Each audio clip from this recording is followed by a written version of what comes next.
So you quit your job. Mm-hmm. Long to go time. to work for a country that's broke. Go to work for a country that's broke on a plan that God has just kind of given you. On a wing and a prayer is what I would say, yeah. And what happened? Well, I get over there, and on the way over, I'm on an 8-hour flight, and I'm reading John Ortberg's book, If You Want to Walk on Water, You Got to Get Out of the Boat.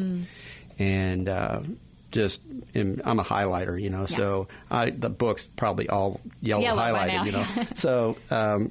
So I read that, and I get over there, and the guy that I was working with just wasn't forthcoming. And so I get over there, and there was no contract, and so it was eye-opening. Okay, I've just quit a good paying job. I've got over there, and now I don't have anything, you know. So I fly back, and I showed you this letter. It's sitting here. It's a 5-page letter, I think, 4-page letter that started out, now what? And this is you on the flight talking to God on the way home from Bosnia when everything has fallen through. Yep. And your question to him is, now what? Now what? And I just started. It was a prayer letter. I just, okay, what do I do now? Yeah. And I prayed openly about, hey, you knit me together. You gave me these gifts and talents. I'm in construction. Maybe it's something to do with that.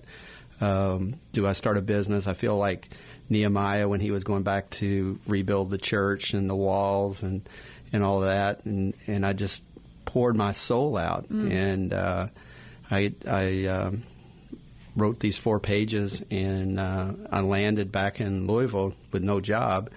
And 2 days later, I get a call from a young man who I found out went to Southeast years after this event, but he calls me up out of the clear blue and says, hey, do you know anybody that teaches project management?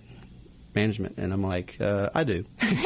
So he said, well, can you come? There it is again, that mouth. Yeah, there's that foot going in the mouth. So I called over and to his boss at Harshaw Train Company, and he invites me over and says, hey, you put together a proposal for teaching project management, and I did, and they gave me a contract, and I started right away. Wow. And I've never looked back. Since the day after landing back here, the Nehemiah Group was started and hasn't stopped since.